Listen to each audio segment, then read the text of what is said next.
Hello friends, and welcome back to the channel for war number 10 of season 42. Today we're taking on an alliance that I've never heard of until today, Bayraktar. And folks, I could barely contain my excitement in the line chat when the team assignments went out for this war. Anti-Venom and Nebula both returning to action today, but for the first time ever... The king has returned. That's right. King Groot is coming to Tier 1 Alliance War. Very, very excited for this. We're starting out today on path number 1. We have a Mephisto on node 4 with a whole bunch of nodes that don't really matter here. Going to go in here with Anti-Venom because he is Incinerate immune. So since this is only a rank 3 Mephisto, I do kind of take a little bit of liberty in this fight. Normally, when I've been playing Anti-Venom in Alliance War, I stick mostly to utility. I don't really ever convert the debuffs into Furies. It's much safer that way. And, you know, one of the problems with Anti-Venom has always been you kind of have to choose between damage or utility, and it's usually safer to stick with utility. But in this fight, given that my Anti-Venom is a higher rarity than the Defender, I do think I end up converting the debuffs since I don't really need the utility here at all. You know, he has Indomitable, so he can't be heal reversed anyways. The Disorients will prevent his aura from triggering, but we are Incinerate immune, and we're going to have a Petrify up on him pretty frequently, so I'm not too worried about the power gain either. And then there's no Unstoppable or Evade, so the Decelerate's not really doing anything here either. So we've got all 4 debuffs up here, and I think I do let the SP2 rip shortly after. I think maybe I bait out this special one first. You notice I'm taking all the specials onto the block. That's typical Anti-Venom style. It's a good way to gain power with him because you gain, you have an increased combat power rate per debuff that you have on the Defender. So blocking specials is an easy way to raise your power level.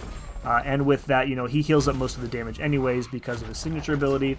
So there we go. We've got four Furies, got some nice crits to end the fight there. Pretty good warm-up fight. Moving on, we have a Venom, a 7-star Venom, up on path 3, node 32 with Chitinous Thorns and Sloped Armor. I actually don't think Venom procs a single armor up during this fight, so technically we didn't really need King Groot here, but it's always a crapshoot which buffs Venom goes with. So we're going to start off here with a special 1 to apply some armor breaks, and that's just because Venom is a 7-star here, so we want to increase our overall damage output for the rest of the fight by reducing his armor rating permanently.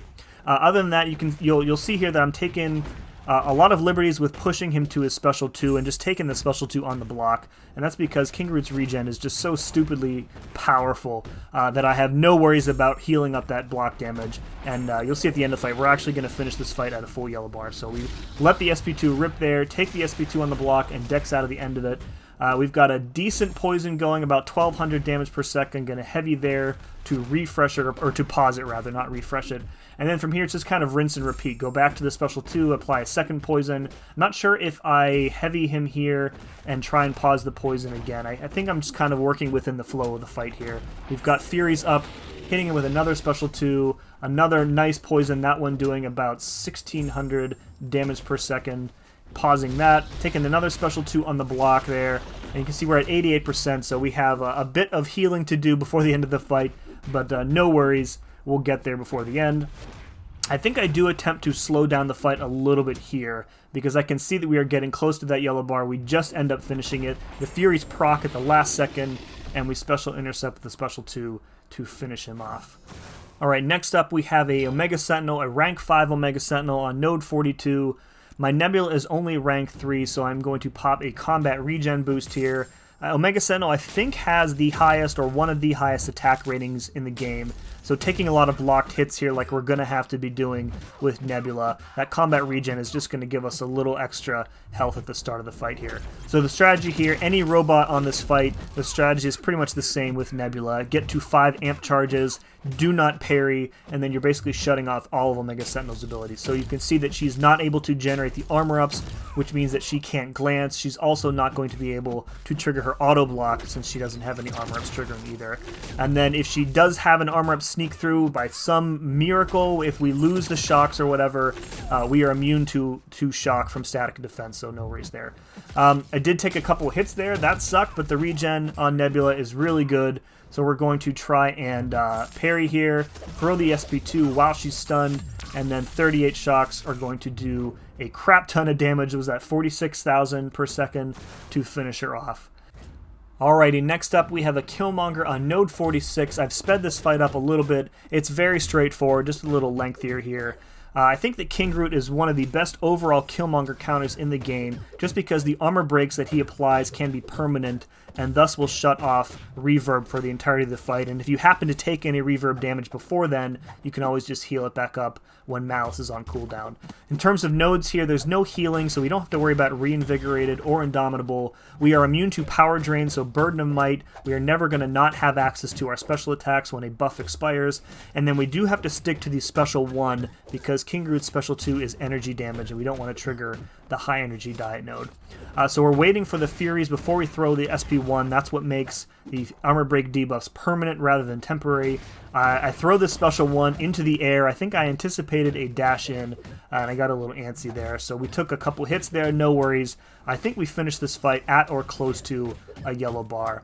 I think we build him up to 9 armor breaks, and then I hold my specials because I don't want to waste them on just one armor break. And the Fury potency is increasing as the fight goes on. That's one of King Groot's abilities. So by the end of the fight here, when the Furies trigger this next cycle, you're going to see us hitting pretty hard. I think like 5k non-crit light attacks and like an 8k non-crit medium. There we go. And then one more combo finishes him off, and we almost healed up to full. Okay, last but not least, this is a fight that I took last war and was very sloppy, and this one, if I do say so myself, is a textbook example of how you want to fight a Carl with an Anti-Venom. We are going to finish this fight with a full yellow bar. So the plan here is to apply our Spectre debuffs, so we don't want to do any medium combo enders until we have all 4 of them applied to him.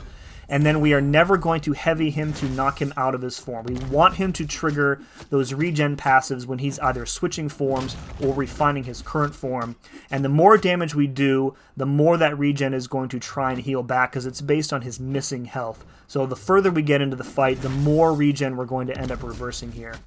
You'll also notice that we are turning off the unblockable aspect of Carl's special attacks. This is one of Anti-Venom's niche utilities, and then the rest of the fight just kind of plays out like this, right? So Mystic Dispersion, I think, is doing us a lot of favors in this fight, because whenever the precision buff from Dexterity expires, we are giving Carl just enough power that we can continuously cycle through and punish his special attacks without needing to take blocked hits in order to get an opening. And against Absorbing Man, taking a blocked hit is really where you're going to lose a lot of health. Not only because he can crit through your block, but because he applies that red burst damage. Neither of those things, by the way, Anti-Venom will be able to heal up. So if he crits into our block, that is all just lost health. You can see in just the past few seconds, the regen that he keeps applying to himself is getting stronger and stronger, and we are just reversing more and more health at one time, keeping those Spectres up, keeping that Petrify up on him, light backdraft intercepting when we need to get our openings, and he's going to melt down very quickly. Again, the more health you take off of him, the more he's going to try to heal, and you can see just how quickly at the end of the fight he is losing his health, and down he goes there. So we did go on to win this war, 5 kills, 0 deaths, and our record, officially speaking, is at 5-5. I'm not really sure how you want to count the previous war, which we lost, but it doesn't really count for the season, so I guess it's technically 5-4, however you want to think about it. So this puts us in a very good position for the rest of the season, because we need to win one of our final 2 wars in order to secure Masters. Not sure how the rest of the leaderboard is going to play out. A couple of those big Masters alliances had a bunch of folks banned, and they will be unable to finish out the season. They're going to lose a ton of points, so I expect probably 2 of them to fall out of the top 20. One of them for sure, I expect, but we'll see if it's both of them or not. Folks, if you enjoyed this one, please let me know by hitting that like button, and as always, thank you very much for watching. See you again next time.